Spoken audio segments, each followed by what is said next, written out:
call is now being recorded. Okay. మనము దేవుడి యొక్క వాక్యం యొక్క గొప్పతనము, దాని యొక్క శక్తి గురించి మాట్లాడుకుంటున్నాం. సో దేవుడి యొక్క వాక్యము ఎంత విలువైనదో దేవుడు మనందరికీ నేర్పిస్తున్నాడు. అందులో ఎంత శక్తి ఉందో దేవుడు మనకు రుచి చూపించబోతున్నాడు. అందులో ఎంత గొప్పతనం దేవుడు మనకు రుచి చూపించబోతున్నాడు. అందుకే ప్రతిరోజు క్రమం తప్పకుండా బైబిల్ చదువుకోవాలి, వాక్యాన్ని చదువుకోవాలి. అది చదువుకుంటున్నప్పుడు మన లోపల పరిశుద్ధాత్మ శక్తి పనిచేస్తుంటా ఉంటది, దైవ కార్యాలు జరుగుతుంటా ఉంటాయి. సో వాక్యంలో చదువుకోవడం కాదు, వాక్యానుసారంగా బ్రతికిన వాళ్ళే పరలోక రాజ్యానికి వెళ్తారు. వాక్యానుసారంగా బ్రతకడంలో చాలా ధన్యత ఉంది. వాక్యానుసారంగా బ్రతికిన వాళ్ళను అపవాది ఏ శోధనలు పెట్టినా కూడా పడిపోరు. సో అట్టి గొప్ప ధన్యత ఈ వాక్యానికి ఉంది. ఈ వాక్యం వింటే బుద్ధి వస్తుంది, ఈ వాక్యం వింటే జ్ఞానం వస్తుంది, ఈ వాక్యం వింటే శక్తి వస్తుంది, ఈ వాక్యం వింటే మనకు డైరెక్షన్స్ తెలుస్తాయి. ఈ వాక్యం వింటే ఎక్కడ తప్పు చేస్తున్నాము, ఎక్కడ పొరపాటు చేస్తున్నాము, ఇవన్నీ కూడా తెలియచేస్తుంది ఈ వాక్యము. ఇప్పుడు మనం శరీరము తినడానికి ప్రతిరోజు 3 పూటల భోజనము ఎలాగైతే విటమిన్స్ ని ఇస్తుందో శరీరానికి, ఆ యొక్క విటమిన్స్, మినరల్స్, ఐరన్స్, క్యాలరీస్ ఎలాగైతే మనం ఆహారం తీసుకున్నప్పుడు మన శరీరానికి ఇస్తుందో, మన ఆత్మకు కూడా ఆ ఆహారము కావాలి. ఇప్పుడు మనం తినే బ్రేక్ఫాస్ట్, లంచ్, డిన్నర్ వల్ల మన శరీరానికి బలం వస్తుంది, కానీ ఆత్మకు బలం రాదండి. ఆత్మ బలపరచబడాలంటే వాక్యం వినాలి, ఆత్మ బలపరచాలంటే ప్రార్థన చేసుకోవాలి, ఆత్మ బలపడాలంటే మనము ఈ వాక్యాన్ని నడవాలి, వాక్యాన్ని చదువుకోవాలి. అప్పుడే నీ ఆత్మకు ఆ విటమిన్స్ లాగా, ఆ ప్రోటీన్స్ లాగా బలం వస్తుంటది, ఆత్మకు సామర్థ్యం పెరుగుతుంటది, శక్తి పెరుగుతుంటది. సో అది ఆత్మీయ ఆహారము. ఈ వాక్యం ఎప్పుడైనా ఆత్మీయ ఆహారము. దీన్ని పరిశుద్ధ గ్రంథం అంటారు. సో దీన్ని పాటించిన వాళ్ళందరూ కూడా పరిశుద్ధులు అవుతారు. దీని ప్రకారంగా, గ్రంథం ప్రకారంగా నడిచిన వాళ్ళందరూ కూడా నీతిమంతులు అవుతారు. సో మనుషులందరికీ కూడా మారు మనసుని కలగచేసే శక్తి ఈ గ్రంథానికి ఉంది. మనుషులందరికీ కూడా పాపం నుంచి వేరుపరిచే శక్తి, చీకటి నుంచి వేరుపరిచే శక్తి ఈ గ్రంథానికి ఉందండి. చాలా పవర్ ఉంది దీంట్లో. మీరు నమ్మండి, వాక్యం చదువుతున్నప్పుడు మీరు ఒక శక్తి గల వాక్యాన్ని చదువుతున్నారు. నార్మల్ ప్రింటెడ్ బుక్ కాదు ఇది. సో మీరు ఎప్పుడైతే నమ్మి చదువుతారో అప్పుడు అద్భుతాలు ఇంకా జరుగుతుంటాయి, ఆశ్చర్యమైన కార్యాలు జరుగుతుంటాయి. అందులో కొన్ని 10,000, 20,000, 30,000 మర్మాలు ఉన్నాయండి. అది మానవ మెదస్కి అందని మర్మాలు అందులో ఉన్నాయి బైబిల్లో. సో దేవుడు అలా ఇమిడి పెట్టాడు. అందరికీ అది అర్థం కాదు బైబిల్. దేవుడి యొక్క ఆత్మ ఉన్న వాళ్ళు, దేవుడి యొక్క శక్తి ఉన్న వాళ్ళే ఆ బైబిల్ని అర్థం చేసుకోగలుగుతారు. సో కాబట్టి ఈ బైబిల్ మనకు ఇచ్చినందుకు మనం ధన్యుల్లాగా భావించాలి. ఉన్నన్ని రోజులు బైబిల్ని మనము బంగారాన్ని ఎలాగైతే విలువగా చూస్తున్నామో, వజ్రాలను ఎలాగైతే విలువగా చూస్తున్నామో, మన ఆస్తిపాస్తులను ఎలాగైతే విలువగా చూస్తున్నామో, ఈ వాక్యాన్ని కూడా అంతకంటే ఎక్కువ విలువగా చూడాలి. వజ్రము కంటే, బంగారము కంటే, వెండి కంటే అతి విలువైనది ఈ వాక్యము. దేవుడు మనందరికీ అందించిన వీలునామ పత్రము, దేవుడు మనందరికి అందించిన ఆస్తి ఇది. మన తరతరాలకు తరిగిపోని ఆస్తి, మన పిల్లలకు కూడా ఇవ్వాల్సిన ఆస్తి ఈ వాక్యం అండి. ఈ వాక్యాన్ని చెప్పాలి పిల్లలకు కూడా, వాక్యానుసారంగా నడిపించాలి పిల్లల్ని కూడా. ఈ వాక్యంలో నిలకడగా ఉన్నవారు ఎట్టి శోధనలు వచ్చినా పడిపోరు, ఎట్టి వేదనలు, ఎట్టి రోదనలు వచ్చినా పడిపోరు. సో ఈ వాక్యంలో నిలకడగా ఉన్నవారు పాపంలో పడిపోరు, ఆ వ్యభిచారంలో, ఆ అడిక్షన్స్ లో పడ్డ వాళ్ళను పైకి తీసుకొచ్చే శక్తి ఈ వాక్యానికి ఉందండి. సో వ్యసనాలలో పడ్డవాడు మళ్ళీ పైకి రాలేదు. అదొక ఊట బావి. వ్యసనం అనేది ఒక ఊట బావి. ఆ ఊట బావిలో నుంచి కూడా విడుదల కలిగించే శక్తి ఈ వాక్యంకి ఉంది. చాలా పెద్ద మెసేజ్ అండి ఇది. చాలా చాలా డేస్ పడుతుంది ఈ వాక్యము. ఎందుకంటే ఇప్పటి వరకు మనం చదువుతున్న గ్రంథం యొక్క గొప్పతనం తెలిస్తే అప్పుడు మనకు చదివేదేదో అర్థమవుతుంటది. ఆ గొప్పతనం తెలుసుకున్నప్పుడే మనకు పని చేస్తుంటది.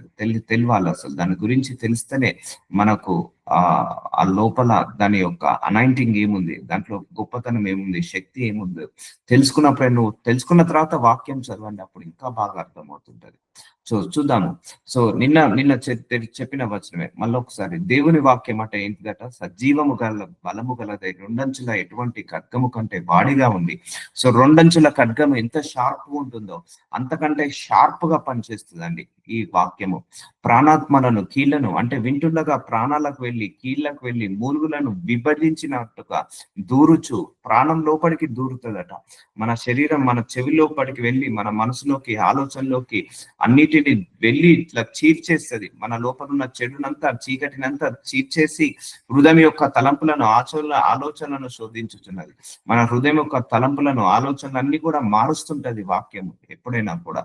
అందుకే వాక్యం వింటుండగా స్వస్థత, వాక్యం వింటుండగా విడుదల, వాక్యం వినగానే మారు మనసు, వాక్యం వినగానే రక్షణ పొందుకుంటారు, వాక్యం వినగానే డైరెక్షన్స్ మారిపోతుంటాయి. మాట్లాడే విధానం, ఆలోచించే విధానము అండ్ చూసే విధానము అన్ని కూడా మార్చే శక్తి ఈ వాక్యానికి ఉంది. ఎవరినైనా మార్చే శక్తి ఈ వాక్యానికి ఉంది. ఎంతమందినైనా మార్చే శక్తి ఈ వాక్యానికి ఉంది. ఎందుకంటే ఆ వాక్యము పని చేస్తుంది.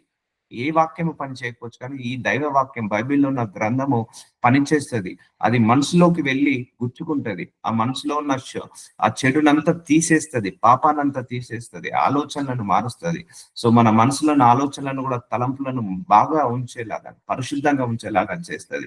మనల్ని నీతిమంతులుగా మారుస్తుంది వాక్యము, పరిశుద్ధులుగా, పవిత్రులుగా మారుస్తుంది వాక్యము, జ్ఞానవంతులుగా మారుస్తుంది, బుద్ధిమంతులుగా మారుస్తుంది.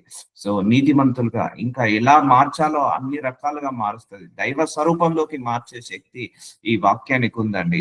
దేవుడి మార్గంలోకి నడిపించే శక్తి ఈ వాక్యానికి ఉందండి. కాబట్టి never neglect to read the Bible, never neglect to listen the word of God. మంచి ఆహారము ఎక్కడ దొరికితే అక్కడ మనం వదలద్దు. అందుకైనా మనుషుడు రొట్టె వలన మాత్రమే కాదు కానీ దేవుడి నోటి నుంచి ప్రతి మాట వలన జీవించునని రాయబడి ఉన్నదని నేను. సో మత్తయి సువార్త 4వ అధ్యాయము 4వ వచనంలో దేవుడు ఏమంటున్నాడు ఇక్కడ? యేసు ప్రభు వారు రొట్టె వలన మాత్రము కాదు కానీ దేవుడు నోటి నుండి వచ్చు ప్రతి మాట వలన జీవించును. ఎలా ఉంటుందంటే, మన కష్టాల్లో ఉన్నప్పుడు అన్నం తింటాము, కానీ దానివల్ల మనసుకి ఓదార్పు రాదు. శరీరానికి అయితే బలం వస్తుంది కానీ మన ఆత్మకు ఓదార్పు రాదు, మన మనసుకు ఓదార్పు రాదు. మనం వేదనలో ఉన్నా, శోధనలో ఉన్నా, రోదనలో ఉన్నా మనం కృంగిపోతుంటా అంటాం, కృషించిపోతుంటా అంటాం, నశించిపోతుంటా అంటాం, బలహీన పడుతుంటా అంటాం, నీరసం అవుతుంటా అంటాము. సో అప్పుడు మనకు ఆహారం తింటే అవన్నీ తగ్గవు. ఎప్పుడైతే ఈ దేవుడి మాటలు వింటామో, దేవుడి నోట నుండి వచ్చి ప్రతి మాట వలన, అప్పుడు మనకు ఆ మాట విన్నప్పుడు మనకు ఆహారాన్ని ఇస్తుంది, ఆత్మీయ ఆహారాన్ని ఇస్తుంది, ఆత్మీయ బలాన్ని ఇస్తుంది, మనసులో నెమ్మదిని ఇస్తుంది, శాంతిని ఇస్తుంది, సమాధానాన్ని ఇస్తుంది, జీవాన్ని ఇస్తుంది. సో అవన్నీ కూడా ఇస్తుంటది. అందుకే దేవుడు అన్నాడు, దేవుడి నోట నుండి వచ్చి మాట వల్ల కూడా నువ్వు జీవించవచ్చు. ఎందుకంటే శరీరానికి ఆహారం మాత్రమే కాదు, ఆత్మకు ఆహారం దొరికినప్పుడే మనము ఇంకా బలపడతాము, ఇంకా ప్రజ్వలిస్తాము, ఇంకా మనము వెలుగులోకి నడుస్తాము. సో చీకట్లో నడిచే వాళ్ళందరూ కూడా వాళ్ళు బ్రతికినా కూడా చనిపోయిన వాళ్ళతో సమానం అండి. ఎందుకంటే వాళ్ళు మరణానికి వెళ్తారు, అంతిమ మరణానికి వెళ్తారు, అగ్నిగుణంలోకి వెళ్తారు. కానీ ఈ వాక్యము ఆ అగ్నిగుండంలో నుంచి లాగేస్తుంది మనిషిని. అందుకే మీరే గమనించండి, మీరు ఎప్పుడైనా కష్టం వచ్చింది అనుకోండి, బాగా కష్టం ఉంది, అన్నం తిన్నారు, మనసులో బాధ తగ్గుతుందా? లేకపోతే లంచ్, డిన్నర్, బ్రేక్ఫాస్ట్ చేశారు, కష్టం వచ్చినప్పుడు, బాధ వచ్చినప్పుడు మనం కడుపు నిండా అన్నం తిన్నాము, ఆ రొట్టె ముక్కలు తిన్నాము, అది బాధను తగ్గిస్తుందా? తగ్గేదు. కానీ దేవుడి వాక్యం విను, అప్పుడు నీ మనసులో నెమ్మది, శాంతి, సమాధానము వస్తుంది, నెమ్మది వస్తుంది, సమాధానం వస్తుంది దేవుడి వాక్యం విన్నప్పుడు. అందుకే దేవుడి నోట నుండి వచ్చు ప్రతి మాట వలన నువ్వు జీవించునని రాయబడి ఉన్నదని నేను. సో దేవుడు వచ్చే మాటల వల్ల కూడా మనం జీవించవచ్చు. ఎందుకంటే మనకు కష్టం వచ్చినప్పుడు ఒక ఓదార్పు కావాలి. దేవుడి యొక్క వాక్యం మనల్ని ఓదార్పిస్తుంది. మన కన్నీళ్ళు వచ్చినప్పుడు మన కన్నీళ్లను తుడిచే శక్తి మన వాక్యానికి ఉంది.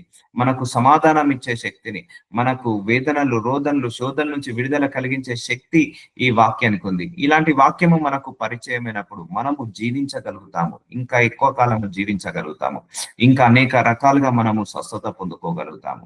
ఎందుకంటే ఓదార్పు అనేది చాలా ముఖ్యము. ఈ వాక్యంలో దేవుడు అది పెట్టాడండి, ఓదార్పును పెట్టాడు, అండ్ సహనాన్ని పెట్టాడు, ఓపికను పెట్టాడు. ఈ వాక్యంలో దేవుడు ఇంకా మనం కష్టాల్లో ఉన్నప్పుడు, బాధలో ఉన్నప్పుడు మన మనస్సులో ఏం కావాలండి? నెమ్మది రావాలి, నెమ్మదిని పెట్టాడు ఈ వాక్యంలో. అందుకే మీరు కూడా గమనించుకోండి, ఎన్నిసార్లు వాక్యం విన్నప్పుడు మీరు ఎన్నిసార్లు దేవుడు మీతో మాట్లాడలేదు, ఎన్నిసార్లు మీ మనస్సులను దేవుడు స్వస్థతపరచలేదు, ఎన్నిసార్లు దేవుడు మిమ్మల్ని ఆదరించలేదు, వాక్యం ద్వారా మాట్లాడలేదు, ఆ వాక్యం ద్వారా మీ గుండె ధైర్యాన్ని ఎన్నిసార్లు బలపరచలేదు, వాక్యం ద్వారా దేవుడు మిమ్మల్ని జీవించేలాగా చేయలేదు. చూసారు, అంత పవర్ ఉంది నోటి నుంచి వచ్చే దైవ వాక్యం వల్ల, అంత పవర్ ఉంది. అందుకే మనము చదువుతున్న బైబిల్ చదువుతున్న నోరు, ఈ నోరుతో మనము బూతులు తిట్టద్దు, గుర్తుపెట్టుకోండి. ఈ నోటు పవిత్రమైన నోరు. ఎందుకంటే ఇంత దివ్యమైన గ్రంథాన్ని చదువుతున్నప్పుడు, ఇంత దివ్యమైన ఆ వాక్యాన్ని బోధిస్తున్నప్పుడు, మనము ఇంత ఇంత స్పష్టమైన ఇంత పరిశుద్ధమైన గ్రంథాన్ని బోధిస్తున్నప్పుడు మనము తిట్టడము, లేకపోతే ఇతరులను బూతులు మాట్లాడడం, లేకపోతే ఎట్లా పడితే అట్లా మాట్లాడడం చేయొద్దండి. ఎందుకంటే పవిత్రమైన నోరు. ఈ నోటితో బైబిల్ చదువుతున్నావు అంటే అది ధన్యత. ఈ నోరుతో బైబిల్ని మాట్లాడుతున్నావు అంటే అది ఒక ధన్యత. అది నీ వచనాలు నీ నోట్లో పలుకుతున్నాయి. నువ్వు బైబిల్ చదువుతున్నప్పుడు ఆ దైవ వచనాలు నీ నోట్లో పలుకుతున్నాయి. సో అంత గొప్ప ధన్యత. సో అలాంటి ధన్యత ఇచ్చిన మన నోరుకి దేవుడికి స్తోత్రం కలగాలి. ఎందుకంటే ఇంత మంచి గ్రంథము చాలా మందికి విలువ తెలియక దాన్ని పక్కకు పెట్టేస్తున్నారు. విలువ తెలియక దాన్ని ఆచరించట్లేదు, దాన్ని తీసుకోవట్లేదు, రిసీవ్ చేసుకోవట్లేదు. ఎప్పుడో క్రిస్మస్ కి ఒకసారి చదివితే మళ్ళీ గుడ్ ఫ్రైడేకి అలా చదువుతున్నారు. నో, ప్రతిరోజు మనం బ్రేక్ఫాస్ట్, లంచ్, డిన్నర్ ఎలాగైతే చేస్తామో వాక్యం కూడా ప్రతిరోజు తీసుకోవాలి. సో ఆది యందు వాక్యం ఉండడు. సో చూసారండి, ఈ భూమి పుట్టక ముందుకు, మీరు పుట్టక ముందుకు, నేను పుట్టక ముందుకు, సమస్తం పుట్టక ముందుకు వాక్యం ఉండేనట. ఆది యందు వాక్యం ఉండను, వాక్యము దేవుని యొద్ద ఉండను, వాక్యము దేవుడై ఉండెను. చూసారండి, వాక్యమే దేవుడు, దేవుడే వాక్యము. సో వాక్యమే దేవుడై ఉండెను. సో ఆయన ఆది యందు దేవుని యొద్దను, సమస్తము ఆయన మూలముగా కలిగెను. చూసారా, వాక్యం కూడా దేవుడి మూలంగానే కలిగింది. ఆది యందు వాక్యం ఉండెను, వాక్యము దేవుని యొద్ద ఉండెను. సో ఈ వాక్యము ఎవరి దగ్గర ఉందట? దేవుడి దగ్గర ఉందట. మనకెందుకు ఇచ్చాడు? ఆయన ఆస్తి మనకెందుకు ఇచ్చాడు? మనం కూడా దాన్ని అనుభవించాలని. సో ఈ వాక్యాన్ని తీసుకో, నీకు వాక్యాన్ని ఇస్తున్నా, నువ్వే శ్రమలు వచ్చినప్పుడు పోరాడు, వాక్యాన్ని ఉపయోగించు. నీకే అవసరం ఉన్నప్పుడు ఈ ఆస్తి, వాక్యం అనే ఆస్తిని ఉపయోగించుకొని తృప్తి పొందుకో. నీకు ఆకలేసినప్పుడు తిను ఈ వాక్యాన్ని, దాహం వేసినప్పుడు త్రాగు ఈ వాక్యాన్ని, తృప్తి పొందుకో. సో వాక్యము దేవుడై ఉండెను. ఇక వాక్యమే దేవుడు అండి. ఇక వాక్యాన్ని నువ్వు అనుసరిస్తున్నావా? దేవుడిని అనుసరిస్తున్నట్టే. వాక్యాన్ని నువ్వు నేర్చుకుంటున్నావా? దేవుడి గురించి నేర్చుకుంటున్నట్టే. వాక్యాన్ని ప్రేమిస్తున్నావా? దేవుని ప్రేమిస్తున్నట్టే. దేవుడు నేను ఎలా ప్రేమిస్తున్నాడని తీసుకుంటాడంటే, వాక్యాన్ని నువ్వు ప్రేమించినప్పుడే ప్రేమించినట్టు తీసుకుంటాడండి. ఇప్పుడు నేను I love you Jesus, I love you Jesus అని 100 సార్లు చెప్తున్నా దేవుడికి, అది కన్సిడర్ చేయరు. ఎప్పుడైతే నాకు శోధనలు, వేదనలు, రోదనలు, పరీక్షలు వచ్చినప్పుడు ఈ వాక్యానుసారంగా, వాక్యాన్ని రిజెక్ట్ చేయకుండా, వాక్యానికి అనుకూలంగా, వాక్యానుసారంగా బ్రతుకుతుంటాను చూసారా, అప్పుడే మనము దేవుణ్ణి ప్రేమించినట్టు అండి. సో అంతేకాని మనము దేవుణ్ణి ఐ లవ్ యూ చెప్పేసి తర్వాత వాక్యానికి విరుద్ధంగా వెళ్తున్నావు అంటే నువ్వు నన్ను ప్రేమించట్లేదు. ఎందుకు? నువ్వు నా మాటలు గైకొనట్లేదు, నా మాట ప్రకారం నడవట్లేదు. అంతే కదా అండి. మనం ఎవరినైనా ప్రేమించినా, మనల్ని ఎవరైనా ప్రేమించినా వాళ్ళు ఏం చేస్తారు? మాట వింటారు, వాళ్ళ మాట ప్రకారం నడుస్తారు. సో అలాగే నువ్వు దేవుణ్ణి ప్రేమిస్తున్నావు అని అన్నదానికి సాదృశ్యము నువ్వు వాక్యానుసారంగా నడిచినప్పుడే, వాక్యాన్ని తెలుసుకున్నప్పుడే, వాక్యాన్ని గైకొన్నప్పుడే నువ్వు ఆయనని ప్రేమిస్తున్నట్టు. సో అందుకే వాక్యమే దేవుడు, దేవుడే వాక్యము. సో వేరు చేయలేమండి. అందుకే చేతిలో నువ్వు బైబిల్ పట్టుకున్నావా? దేవుడు నీ చేతిలో ఉన్నట్టు. వాక్యాన్ని నీ హృదయంలో పెట్టుకున్నావా? దేవుడు నీ హృదయంలో ఉన్నట్టు. సో వాక్యానుసారంగా నడుస్తున్నావా? దేవుని ముందర పెట్టి నువ్వు నడుస్తున్నట్టు. వాక్యాన్ని వ్యతిరేకిస్తున్నావా? దేవుని వ్యతిరేకిస్తున్నట్టు. వాక్యాన్ని విమర్శిస్తున్నావా? దేవుని విమర్శిస్తున్నట్టు. వాక్యాన్ని ద్వేషిస్తున్నావా? దేవుని ద్వేషిస్తున్నట్టు. వాక్యాన్ని తప్పులు పడుతున్నావా? దేవుణ్ణి తప్పులు పడుతున్నట్టు. చూసారా అండి, ఇది మనిషి రాసిన పుస్తకం కాదు, దేవుడి యొక్క ఆత్మ చేత ప్రేరేపించబడి రాపించబడిన పుస్తకం ఇది. సో అందుకే ఇందులో దేవుడు ఉన్నాడు, నమ్మండి. ఇందులో దేవుడు ఉన్నాడు, దేవుడి యొక్క శక్తి ఉంది, దేవుడి యొక్క మహిమ ఉంది, దేవుడి యొక్క బలం ఉంది, దేవుడి యొక్క జ్ఞానం ఉంది, దేవుడి యొక్క కోపం ఉంది, దేవుడి యొక్క ఉగ్రత ఉంది, దేవుడి యొక్క సహనం ఉంది, దేవుడి యొక్క మంచితనం ఉంది, మానవత్వం ఉంది, దైవతత్వం ఉంది, దేవుడి యొక్క క్షమించే గుణము ఇందులో ఉంది, క్షమాపణ గుణము, దేవుడి యొక్క నీతి ఏంటిదో, పరిశుద్ధత ఏంటిదో అన్ని ఇందులో ఉన్నాయండి. అసలు దేవుడు అంటే ఎవరు, దేవుడు ఎలా ఉంటాడు అనేది రాసి పెట్టిందే ఇందులో. ఆయన గుణాలు ఏంటిది, ఆయన స్వభావం ఏంటిది, ఆయన లక్షణాలు ఏంటి, అన్ని రాసి పెట్టాడు. ఆయన ఏ టైంలో ఎలా ఉంటాడు, ఎలా హ్యాండిల్ చేస్తాడు, సో అదంతా కూడా రాసి పెట్టాడు. అందుకే మనం పుట్టకంటే ముందు నుంచే ఈ వాక్యము ఎగ్జిస్ట్ అయింది. సో దేవుడి దగ్గర ఉందండి. అందుకే చాలా పవర్ ఉంది ఈ వాక్యంలో, చాలా పవర్ ఉంది ఈ వాక్యంలో. వాక్యము దేవుని యొద్ద ఉన్నది. సో ఆయన దగ్గర ఉన్న వాక్యము మనకి ఇచ్చేసాడు ఆయన, మనం నేర్చుకోవాలని.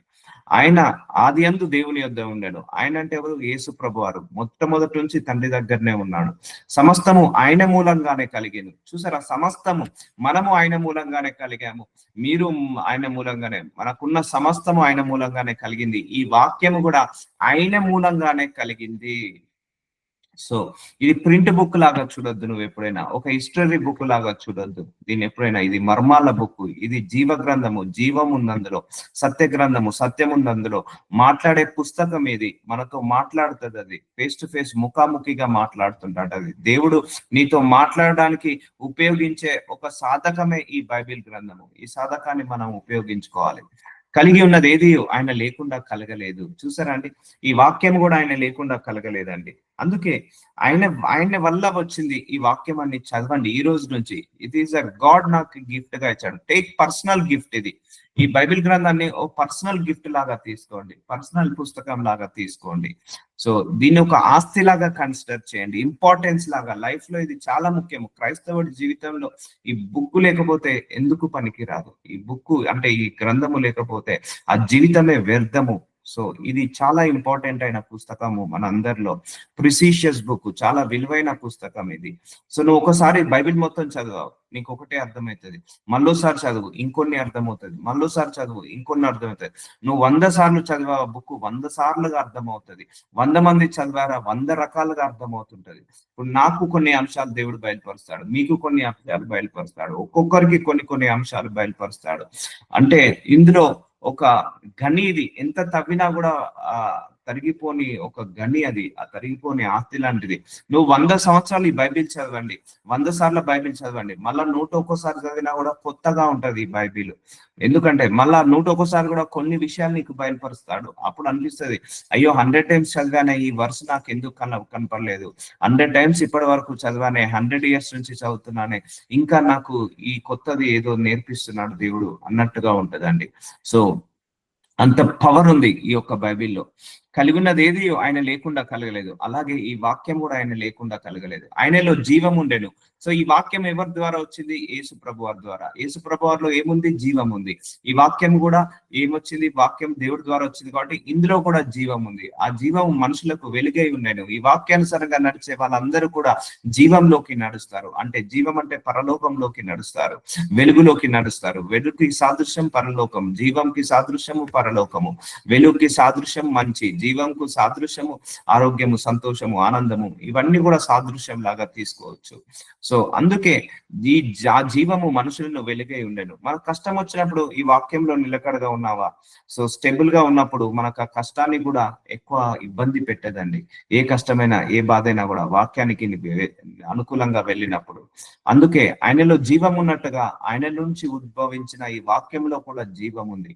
ఆ జీవము మనుషులకు వెలుగై ఉండేను. సో ఇదంతా కూడా వెలుగులోకి వస్తుంటది. చూసారా అండి, ఇప్పుడు ఆయన లోపల ఏముంది? మంచితనం ఉంది. ఈ బైబిల్లో కూడా మంచితనం. ఆయన లోపల వెలుగుంది, ఈ బైబిల్లో కూడా వెలుగుంది. ఆయన లోపల చీకటి ఏమాత్రం లేదు, అలాగే ఈ బైబిల్లో కూడా చీకటి ఏమాత్రం లేదు. ఆయన లోపల జీవం ఉంది మనలో, అందుకే ఈ బైబిల్ గ్రంథంలో జీవం ఉంది. సో ఇది దేవుల్లో ఉన్న వెలుగు ఈ గ్రంథంలో ఉంది.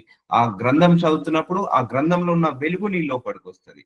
దేవుల్లో ఉన్న జీవము, యేసయ్యలో ఉన్న జీవము ఈ గ్రంథంలోకి వచ్చింది. ఈ గ్రంథం నువ్వు చదువుతున్నప్పుడు ఆ జీవము నీ లోపలికి వస్తుంది. సో యేసయ్య నుంచి పుట్టిన ఈ గ్రంథము, నువ్వు ఈ గ్రంథంతో సహవాసం చేస్తే, ఈ యొక్క బైబిల్ గ్రంథంతో సహవాసం చేస్తే అప్పుడు దేవుడితో సహవాసం చేసినట్టే.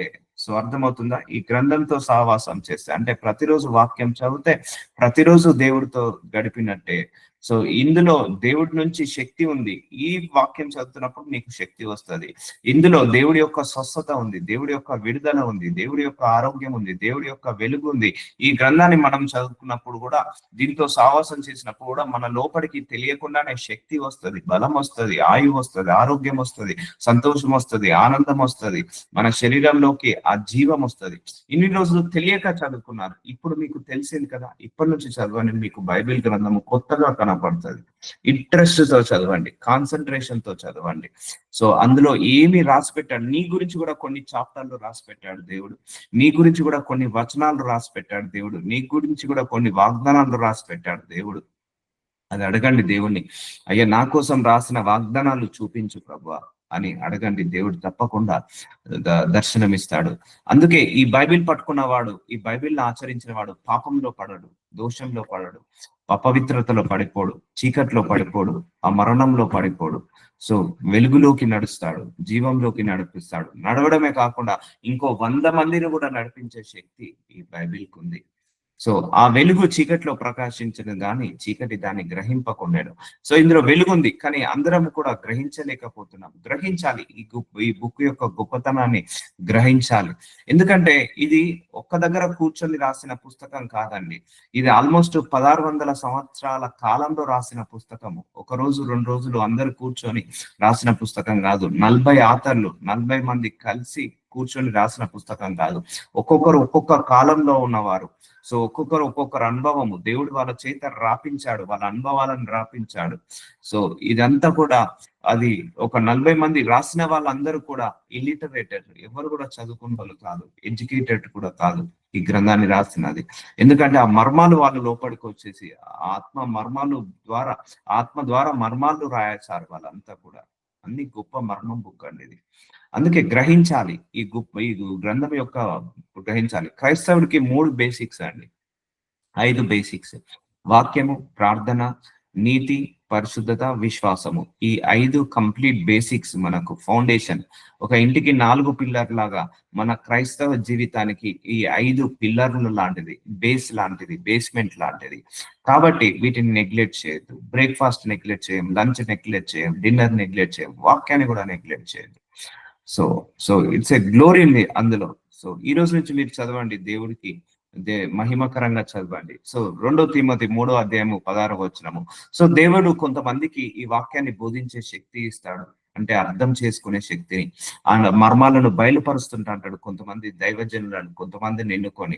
సో దైవజనుడు సన్నసిద్ధుడై ప్రతి సత్కార్యమునకు పూర్ణముగా సిద్ధపడి ఉండునట్లు దేవావేశము వలన కలిగిన ప్రతిలేఖనము ఉపదేశించటకు. చూసారా, ఈ వాక్యము దేవుడి యొక్క ఏంటిది, ప్రేరేపణ వలన, దేవుడి యొక్క ప్రేరేపణ వలన కలిగిన ప్రతిలేఖనం కూడా దీన్ని ఏం చేయాలట, దైవజనుడికి ఒక జ్ఞానం ఇస్తాడు. 10 మందికి బోధించడానికి, 100 మందికి బోధించడానికి, ఇందులో మర్మాలు బోధించడానికి దేవుడు కొంతమందిని ఎన్నుకొని వాళ్ళకు కొన్ని మర్మాలను బయలుపరిచి ఆ మర్మాల ద్వారా దేవుడు బయటికి రిలీజ్ చేస్తుంటా అంటాడు.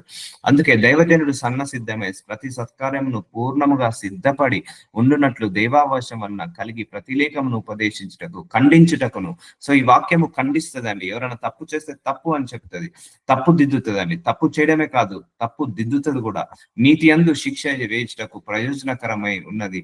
సో నీతిలోకి నడిపిస్తుంది. ఒకవేళ మనం తప్పు చేస్తే ఈ వాక్యము ఖండిస్తుంది, తప్పు దిద్దుతుంది, మనల్ని ప్రయోజనకరంలోకి తీసుకొస్తుంది, ఉపయోగంలోకి తీసుకొస్తుంది. ఎంతమంది లేరండి డ్రగ్స్ తీసుకున్న వాళ్ళు, వ్యభిచారంలో ఉన్న వాళ్ళు ఈ యొక్క వాక్యం విని వదిలేసి మారు మనసు పొందుకొని దేవుడు సేవ చేస్తున్న వాళ్ళు ఎంతమంది లేరండి. ఈ బైబిల్ గ్రంథాన్ని వ్యతిరేకించిన వాళ్ళు, ధిక్కరించిన వాళ్ళు, కాళ్ళబెట్టిన వాళ్ళు కూడా, విసిరేసిన వాళ్ళు కూడా మళ్ళీ అదే బైబిల్ గ్రంథాన్ని పట్టుకొని ఎంతమందికి బోధించలేదండి. సో ఎంతమందిని పట్టుకోలేదండి ఈ గ్రంథము. అనేక మందిని, లక్షల మందిని, కోట్ల మందిని పట్టుకున్నది ఈ వాక్యము. పట్టుకున్నది, గట్టిగా పట్టుకున్నది వాక్యము. సో ఎవరైతే వ్యతికరించారో, ఎవరైతే ఈ బైబిల్లో ఉన్న గ్రంథాన్ని తప్పులు వెతకారని చూసారో వాళ్ళ తప్పులనే బయటికి చూపించిన గ్రంథం అండి ఈ గ్రంథము. సో చూసారా అండి, అలా మారుస్తుంది, తప్పులను చూపిస్తుంది, తప్పులను దిద్దుతుంది, శిక్ష విధిస్తుంది. సో అలా ప్రయోజనకరమైనగా తీసుకొస్తుంది. చెప్పుకుంటా పోతే అనేక సాక్ష్యాలు ఉన్నాయి.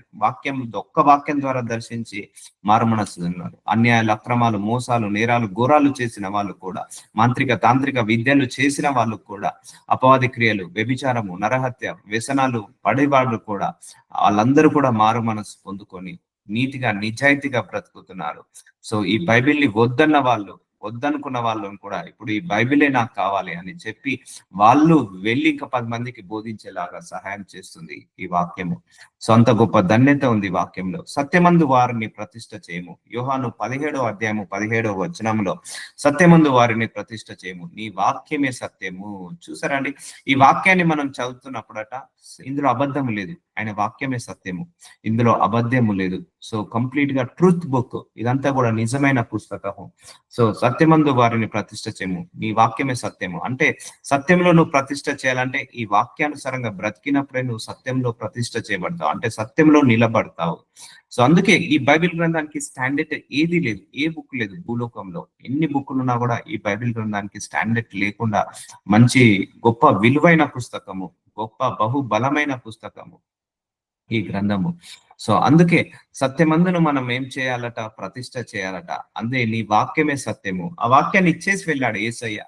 దేవుడు తండ్రి మనకు ఇచ్చేసి వెళ్ళాడు. సో తండ్రి, కుమారుడు, పరిశుద్ధాత్మ దేవుడి యొక్క పనే ఈ వాక్యము. సో అందుకే ఈ వాక్యాన్ని మనం ఎందుకు ఇచ్చాడంటే దేవుడు ఈ విశ్వాస పోరాటంలో మనం కొన్ని పోరాడాల్సి ఉంటది, కొన్ని జయించాల్సి ఉంటది, కొన్ని నేర్చుకోవాల్సి ఉంటది, కొన్ని తగ్గించుకోవాల్సి వస్తుంది. అదే ఏమి నేర్చుకోవాలి, ఏమి తగ్గించుకోవాలి, ఏమి జయించాలి, ఏమి పోరాడాలి, ఇవన్నీ నేర్పించడానికే ఈ వాక్యాన్ని మనకి ఇచ్చాడు. అందుకే దేవుడు ఒకటే అంటాడు, నీకు వాక్యం ఇచ్చాను కదా, నువ్వే జయించు అంటాడు. నీకు ప్రార్థనించే శక్తిని ఇచ్చాడు కదా, నువ్వే జయించు, వాటిని ఉపయోగించు అంటాడు. సో వాటిని ఉపయోగించకుండా దేవుడు కూడా ఏమి చేయలేడండి. సో అందుకే వాక్యాన్ని మనము ఎంత శ్రద్ధగా చదివితే అంత బాగా అర్థమవుతుంది పుస్తకము. సో వాక్యాన్ని ఎంతగా నువ్వు రిసీవ్ చేసుకుంటే అంత ఎక్కువగా ఫలిస్తాము మనందరం కూడా. అందుకే సత్యమందు వారి ప్రతి నీ వాక్యమే సత్యము. సో ఇలా 1 by 1, వర్స్ బై వర్స్ చదవాలి, వర్డ్ బై వర్డ్ చదవాలి, అప్పుడు ఇంకా గొప్పగా అర్థమవుతుంటా ఉంటది. సో మత్తయి సువార్త 24 అధ్యాయము 30 ఆకాశము భూమియు గతించును కానీ నా మాటలు ఏమాత్రము గతింపవు. చూసారా, అంటే ఇంత పెద్ద భూమికి, ఇంత పెద్ద ఆకాశానికే ఎక్స్పైరీ డేట్ ఉంది, కానీ ఈ బైబిల్ గ్రంథానికి, ఇందులో ఉన్న వాక్యాలకు ఎక్స్పైరీ డేట్ లేదు. అంటే ఇప్పుడు ఈ భూమి కంటే గొప్పది వాక్యం అని చెప్తున్నాడు, ఈ యొక్క ఆకాశం కంటే గొప్పది నీ వాక్యం అని చెప్తున్నాడు, నా మాటలు అని చెప్తున్నాడు. సో ఈ భూమి సృష్టించిన వాడని నేనే, ఆకాశాన్ని సృష్టించిన వాడని నేనే, కానీ ఈ వాక్యం కూడా నా ద్వారా వచ్చింది. కానీ భూమి ఆకాశం పోయినా కూడా ఈ వాక్యము పోదండి అని అంటున్నాడు దేవుడు, ఏమాత్రము గతింపవు. ఒకటండి, మనకి ఇప్పుడు బైబిల్ గ్రంథం ఉంది. రేపు రెండో రాకడ సమయం అయిపోయిన తర్వాత ఇక వాక్యం ఉండదండి భూలోకంలో. ఇక వాక్యం అనేది ఉండదు, మెర్సీ అనేది ఉండదు. రెండో రాకడ సమయం అయిపోయిన తర్వాత ఇక భూలోకంలో ఇది ఏంటిది, బైబిల్ బోధించే వాళ్ళు కూడా ఉండరు. ఎందుకంటే దేవుడు తన సంఘాన్ని తీసుకెళ్తాడు. బైబిల్ తన సంఘాన్ని తీసుకెళ్ళినప్పుడు ఇక భూలోకంలో ఇక వాక్యం బోధించబడుతుండదు, భూలోకంలో ఇక ప్రార్థనలు అనేది ఉండదు, ఇక మెర్సీ అనేది ఉండదు, ఈ మంచితనం, ఈ మానవత్వం కూడా ఉండదండి.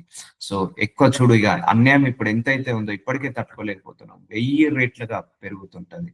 ఎందుకంటే వాక్యం ఆగిపోయింది అనుకోండి, అన్యాయం పెరుగుతుంది. వాక్యం ఆగిపోయింది అనుకోండి, అక్రమాలు, మోసాలు, దొంగతనాలు, వ్యభిచారాలు, నరహత్యలు ఆగిపోతాయి. వీటన్నిటిని ఆపే శక్తి వాక్యానికి ఉంది కాబట్టి ఇప్పుడు ఎంతో కొంత కంట్రోల్లో ఉంది. సో ఇప్పుడు చాలా దేశాలలో ఇప్పుడు 365 రోజులు 24/7 బోధించబడుతున్న వాక్యము ఈ యొక్క జీవ గ్రంథం అండి, బైబిల్ వాక్యము. ఈరోజు మనము ఏ రోజు, మండే రోజు, కొన్ని దేశాల్లో ఇప్పుడు సండేనే ఉంది, ఈ రోజు కూడా ఆడ వాక్యం బోధించబడుతుంది. సో మండే రోజు ఉదయకాలం మనం ఇక్కడ బోధిస్తున్నాం, ఇంకొక గంట తర్వాత ఇంకొక దేశంలో బోధిస్తారు, లేకపోతే ఇదే దేశంలో ఇంకొక దగ్గర ఇంకొక ప్రేయర్ మీటింగ్ లో బోధిస్తారు. సో భూలోకం అంతా కూడా బోధించబడుతున్న ఏకైక గ్రంథము, భూలోకం అంతా కూడా పల్లెలలో, పట్టణాలలో, గ్రామాలలో, దేశాలలో, పట్టణాలలో అన్నిట్లలో బోధించబడుతున్న గ్రంథము బైబిల్ గ్రంథం అండి. సో ఇంత గొప్ప గ్రంథాన్ని మనకు దేవుడు ఇచ్చేశాడు. సో దీన్ని మనము రుచి చూసాము. సో దీన్ని ఇంకా టేస్ట్ చేద్దాం, ఇంకా తీసుకుందాం. బోర్గా ఫీల్ కావద్దు ఎప్పుడు వాక్యం చదవాలన్నా, తెలిసిన బుక్కే కదా, సో లేకపోతే ఇన్నిసార్లు చదివాను, 30 సార్లు చదివాను కదా, మళ్ళా కొత్తగా ఏముంటది అంటే, కొత్తగా ఏముంటది అనుకుంటే కొత్తగా ఏముండదు. ఇంకా కొత్తగా దేవుడు ఏమైనా బయలుపరుస్తాడా అంటే అప్పుడు దేవుడు కొత్త అన్ని కూడా బయలుపరుస్తాడు. కాబట్టి eat your word daily. So ఒక ఆహారం తీసుకున్నట్టుగా రోజు ఈ జీవ ఆహారాన్ని మనం తీసుకోవాలి. అందుకే ఆకాశం భూమి గతించినా గాని నా మాటలు ఏమాత్రము గతింపవు అన్నాడు. సో లూకా సువార్త 11 అధ్యాయం 28 ఆయన అవును గాని దేవుని వాక్యం విని దానిని గైకొను వారు మరీ ధన్యులని చెప్పాను. చూసారా అండి, దేవుని వాక్యం విన్న వాళ్ళు ధన్యులు, విన్న తర్వాత దానిని గైకొని, అంటే దాన్ని అర్థం చేసుకున్న వాళ్ళు ధన్యులు, అర్థం చేసుకొని దాని ప్రకారంగా నడిచిన వాళ్ళందరూ కూడా ధన్యులు. కానీ భూలోకంలో ఎవరు ధన్యులు అంటారు? 10,000 కోట్లు సంపాదించి, లక్షల కోట్లు సంపాదించిన వాళ్ళు ధన్యులు అంటారు, లేకపోతే కార్లు, బంగ్లాలు, బిల్డింగ్లు ఉన్న వాళ్ళు ధన్యులు అంటారు భూలోకంలో ఉన్న వాళ్ళైతే. కానీ దేవుడి దృష్టికి ఎవరు ధన్యులు అంటే వాక్యాన్ని చదువుకొని వాక్యానుసారంగా నడిచేవారు ధన్యులు. ఎందుకంటే వాళ్ళు వాక్యానుసారంగా నడిచే వాళ్ళ ఇల్లు బండ మీద కట్టినట్టుగా పునాది స్థిరంగా ఉంటుందండి. సో దేవుడి వాక్యం విని వాక్యానుసారంగా కట్టమని అడగండి దేవుణ్ణి. మన కుటుంబాలు మన గృహాన్ని ఇటుకలతోటి లేకపోతే కంకరతోటి, సిమెంట్ తోటి, ఐరన్ తోటి ఎలాగైతే మనం గృహాలను కట్టుకున్నామో అలాగే మన కుటుంబాన్ని కూడా అంటే ఆత్మీయ విలువలతోటి, ఆత్మతోటి, సత్యమైన వాక్యముతోటి, జీవముతోటి మన కుటుంబాన్ని కూడా కట్టుకోవాలి. అందుకే ఎన్ని కుటుంబాలలో సంతోషం లేదు చెప్పండి? ఏ కుటుంబంలో సంతోషం లేదు? ఎందుకంటే ఆ కుటుంబంలో వాక్యం లేదు. సో భార్య భర్తల గొడవలు, భర్త త్రాగుబోతు, భార్య తిరుగుబోతు, సో ఇలా ఎన్నో ఎన్నో ఎన్నో ఎన్నో జరుగుతున్నాయి. అది వాక్యము లేకపోవడం వల్ల, పిల్లల మధ్య తల్లిదండ్రుల మధ్య ఐక్యత లేకపోవడం, వాక్యం లేకపోవడం వల్ల. సో పిల్లలు అడిక్షన్స్ కి అలవాటు అవుతున్నారు, త్రాగుడు అనే అడిక్షన్స్ కి, వాక్యం లేకపోవడం వల్ల. ఈ వాక్యము అడిక్షన్ లోకి పడకుండా ఆపివేస్తుంటది. అందుకే ఇది విన్నవారు ధన్యులు. అందరికీ పిల్లలకు కూడా ఫోర్స్ చేయాలి, వాక్యం వినండి, వాక్యం వినండి. ఒక రోజు కాకపోయినా ఒక రోజు వాళ్ళకు వాక్యము గుర్తొచ్చి పనిచేస్తుంటది. చెవులోకి వెళ్ళాలి వాక్యం ఎప్పుడైనా కూడా, మూలుగులోకి అది వెళ్ళే పని చేస్తుంటా ఉంటది. చెవిలో వెళ్ళకుండా వాక్యాన్ని ఇలా మూసుకొని ఉన్నది అనుకోండి, అది పని చేయదు. అది నువ్వు వినకపోయినా నీ చెవిలోకి వెళ్ళిందా, అదే ఆటోమేటిక్ గా పని చేసుకుంటూ వెళ్తుంటా ఉంటది వాక్యము. ఆ శక్తి పెట్టాడు దేవుడు. అందుకే వాక్యం విన్న వాళ్ళు ధన్యులు, వాక్యాన్ని అర్థం చేసుకున్న వాళ్ళు ధన్యులు, వాక్యానుసారంగా నడుచుకున్న వాళ్ళు ధన్యులు. వాక్యానుసారంగా కుటుంబాన్ని కట్టుకోవాలి. ముఖ్యంగా కుటుంబంలో కొన్ని విలువలు ఉండాలండి, వాక్యానుసారమైన విలువలు. భార్యను ఎలా చూసుకోవాలి, భర్తను ఎలా చూసుకోవాలి, పిల్లల్ని ఎలా చూసుకోవాలి, అండ్ కుటుంబాన్ని ఎలా కట్టుకోవాలి. సో కుటుంబాన్ని చక్కగా కట్టుకునే శక్తి వాక్యానికి ఉందండి. ఈ వాక్యానుసారంగా కట్టుకున్న కుటుంబము చాలా బాగుంటది, చాలా ఆశీర్వదించబడుతుంది. కాబట్టి ప్రతి ఒక్కరు భార్య భర్తలు ఉంటే ఇద్దరు వాక్యం వినాలి, ఇద్దరు వాక్యం చదువుకోవాలి, పిల్లల్ని వినిపించాలి, పిల్లల ద్వారా చదివించుకోవాలి. ఇవన్నీ కూడా చేస్తే కుటుంబంలో చాలా శాంతి సమాధానాన్ని ఇస్తుంది. అందుకే కుటుంబాన్ని వాక్యంతో కట్టమని అడగండి దేవుణ్ణి. నిన్ను కూడా వాక్యంతో కట్టమని అడగండి దేవుణ్ణి. వాక్యానుసారంగా బ్రతికే శక్తిని ఇవ్వమని అడగండి. ఉండనివ్వండి 10,000 కమెంట్మెంట్స్ ఉండని, 1,00,000 కమెంట్మెంట్స్ ఉండనివ్వండి. అన్ని కమెంట్మెంట్స్ ఉన్నా కూడా అవన్నీ కూడా నేను ఫుల్ఫిల్ చేయగలిగే శక్తిని నాకు ఇవ్వమని అడగండి, దేవుడు ఇస్తాడు. వాక్యాన్ని అర్థం చేసుకునే శక్తిని నాకు ఇవ్వమని అడగండి, దేవుడు ఇస్తాడు. వాక్యానుసారంగా బ్రతికే శక్తిని నాకు ఇవ్వమని అడగండి, దేవుడు ఇస్తాడు. నా కుటుంబము నీ వాక్యానుసారంగా కట్టబడాలని అడగండి, దేవుడు ఆయన వాక్యానుసారంగా కుటుంబాన్ని కడతాడు. సో అది ఎంతో శ్రేష్టము. ఆయన వాక్యానుసారంగా కుటుంబాన్ని కట్టినప్పుడు అది చాలా శ్రేష్టము. అందుకే వాక్యం వింటుండగా వింటుండగా పని చేస్తుంటా ఉంటది. సో శక్తిని ఇస్తుంటది, బలం ఇస్తుంటా ఉంటది. మనం ఆహారం తింటుండగా శరీరానికి ఎలాగైతే బలాన్ని ఇస్తుందో మన ఆత్మకు కూడా బలాన్ని ఇస్తుంది. కాబట్టి మనందరం ధన్యులమా కాదా? దేవుని వాక్యాన్ని వింటున్నాము, సో దాన్ని గైకొంటున్నాము, తెలుసుకుంటున్నాము, ఆచరిస్తున్నాము, అది ఆచరణలో పెడుతున్నాము, మనము మరీ ధన్యులమని చెప్తున్నాడు దేవుడు. సో ఇంత ధన్యత మనకిచ్చింది దేవుడు, కృతజ్ఞతాస్తుతులు చెల్లించాలి. ఎందుకంటే తప్పకుండా చెల్లించాలి. ఈ గ్రంథము లేక కొన్ని వేల కోట్లు, వందల కోట్ల మంది నశించిపోతున్నారు. ఈ వాక్యము లేక చాలా మంది నశించిపోతున్నారు. మనకి వాక్యం ఉన్న వాళ్ళు కూడా నశించిపోతున్నారు. దేవుణ్ణి నమ్ముకొని చదువుకోక, వాక్యాన్ని తెలుసుకోలేక కూడా నశించిపోతున్నారు. కానీ మనం వాక్యం విని చదువుకొని దాన్ని గైకొని దాని ప్రకారంగా నడుస్తున్నాం కాబట్టి దేవుడు ఏమంటున్నారు, మీరు అందరూ కూడా ధన్యులు. ఇది ఆశీర్వాదం అండి. ఈ వాక్యం మన చేతిలో ఉండడం ఆశీర్వాదం, వాక్యం చదవడం కూడా ఆశీర్వాదము, వాక్యానుసారంగా నడవడం ఆశీర్వాదము, వాక్యానుసారంగా మన కుటుంబాన్ని కట్టుకోవడం ఆశీర్వాదము.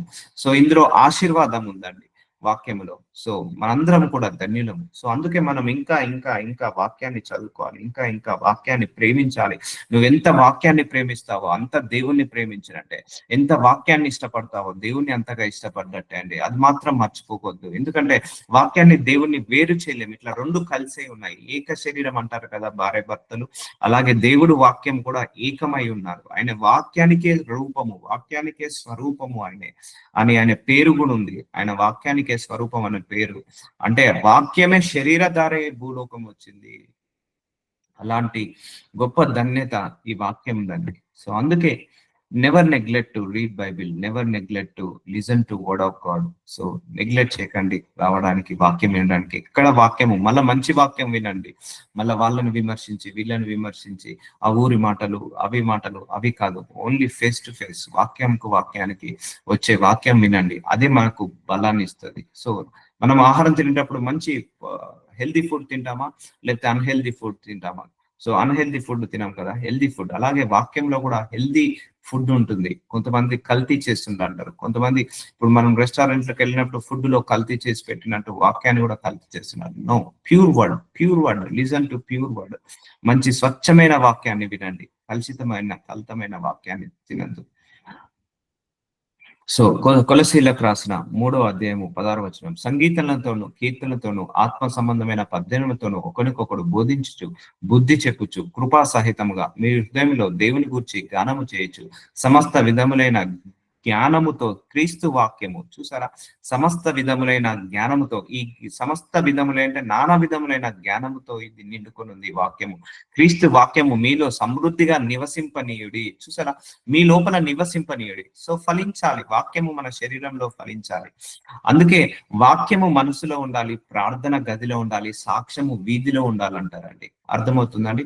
సాక్ష్యమేమో వీధిలో ఉండాలి, ప్రార్థన గదిలో ఉండాలి, వాక్యము మదిలో ఉండాలి, మనసులో ఉండాలి. అంటే వాక్యము ఎప్పుడైతే మనసులో పెట్టి మెడిటేట్ చేస్తూనే ఉండాలి. ఒక వాక్యాన్ని తీసుకొని మెడిటేట్ చేస్తూనే ఉంటే నీ మనసులో ఆ వాక్యము ఫలిస్తుంటా ఉంటది.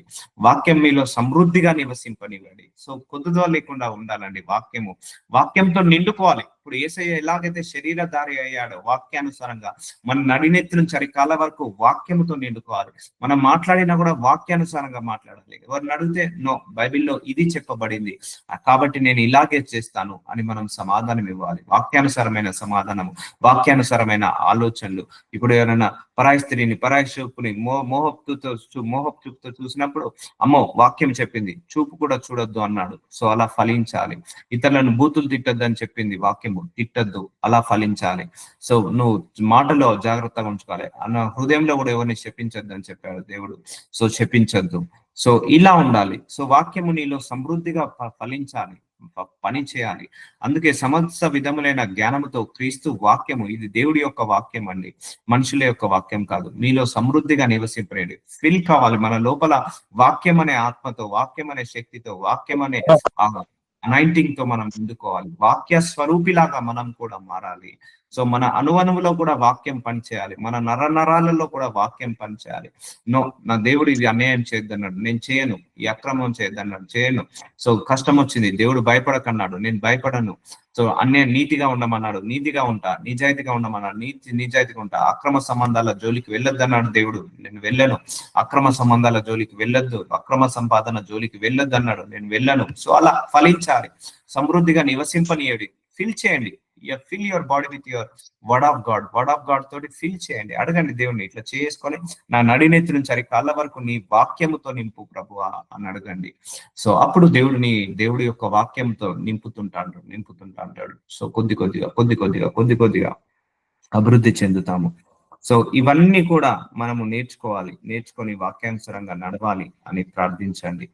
So God bless you. ఇప్పటి నుంచి మనం కూడా వాక్య స్వరూపంగా మారుదాము. సో ప్రేర్ చేసుకుందాం.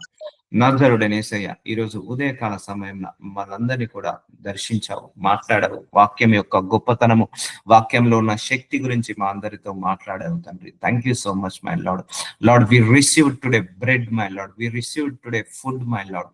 ఈరోజు మీరు మాకు చాలా మంచి రుచికరమైన ఆహారాన్ని, ఆత్మీయ ఆహారాన్ని అందించినందుకు, మా శరీరాలకు మాత్రమే కాదు మా ఆత్మలను కూడా బలపరుస్తున్నందుకు మీకే సమస్త ఘనత, మహిమ, ప్రభావం యుగయుగముల వరకు కలుగును గాక. ఆమేన్.